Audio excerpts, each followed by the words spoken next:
selon toi, en fait, comment les Marocains reçoivent cette problématique liée à l'homosexualité? Disons, elle peut être stigmatisée, au sens où Erving Goffman utilise ce terme, c'est qu'elle est bien souvent vue comme quelque chose qui s'écarte de la norme majoritaire. Voilà, elle est dans ce que Deleuze appelle le minoritaire. Ça ne veut pas dire que ça n'existe pas, ça existe, mais ça ne s'inscrit pas dans quelque chose qui est majoritaire. C'est puni par la loi, c'est condamné socialement, quand même ça existe. Il y a beaucoup de gens qui au moins vont dire voilà, je connais un homosexuel. Alors, ça peut être parfois toléré. Il y a des travaux sociologiques qui montrent, par exemple, qu'à Marrakech, dans certains quartiers, ça peut être toléré.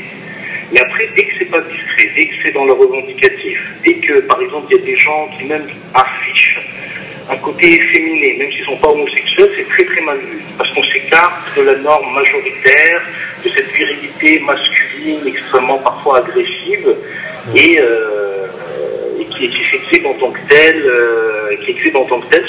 son hétérosexualité comme norme dominante. Comment ces gens peuvent-ils vivre? Est-ce qu'ils sont musulmans ou pas musulmans? Donc dès qu'ils sont homosexuels, est-ce qu'ils sont encore musulmans? Donc comment ils peuvent vivre en fait cette schizophrénie? Eh bien, si on parle de l'idée que justement dans l'islam, il y a quelque chose qui est très très fort, c'est le lien entre le croyant et Dieu. Il n'y a pas d'église comme la chrétienté, c'est vraiment un lien fort entre le croyant et Dieu. Et donc il y a des individus, il y a des personnes, par exemple je pense à Ludovic Mohamed Zakhed, Z-A-H-E-D. Ludovic Mohamed Zakhed qui se dit musulman et homosexuel. Et qui dit que, par exemple, dans le Coran, ce qui est condamné par le peuple de Lot, c'est la débauche, pas tant l'homosexualité que la débauche.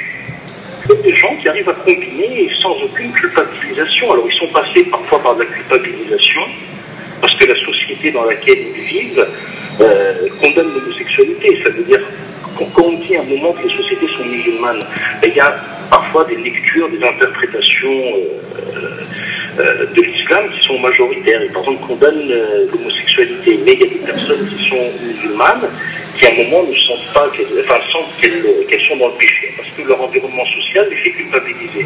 Et certaines arrivent à surmonter ça.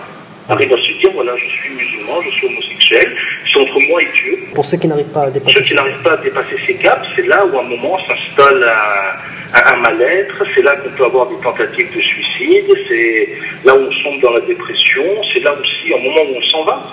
On va quitter le pays, on va aller ailleurs. Là, la littérature marocaine est très intéressante. Je pense au roman de Rachidou, de Abdallah Tayyar, le roman de Baha Trablissi, Une vie à trois, qui montre beaucoup qu'à un moment, soit cette culpabilité fait qu'on est dans un mal-être permanent qui peut amener jusqu'à la dépression et au suicide, soit à un moment on va partir, on va chercher d'autres lieux de sociabilité à l'étranger. Non pas que l'homosexualité n'est pas stigmatisée aussi ailleurs, dans d'autres pays européens comme la France, mais les sociabilités sont autres. Et auparavant, en fait, parce qu'auparavant, la société marocaine était plus clémente, traditionnellement, on va dire, parce qu'en fait, on devait pas parler de ça, on pouvait laisser les gens, en fait, faire ce qu'ils veulent. Mais qu'est-ce qui explique aujourd'hui ce déchaînement contre les homosexuels? Au moment où les homosexuels sortent du placard et commencent à être dans l'espace public. Et aujourd'hui, peut-être que il y a toujours des condamnations, mais aujourd'hui, peut-être elles sont médiatisées parce que, justement, l'homosexualité sort du placard dans le monde arabe, elle existe. Il y a des figures, il y a des noms, il y a des gens qui se positionnent.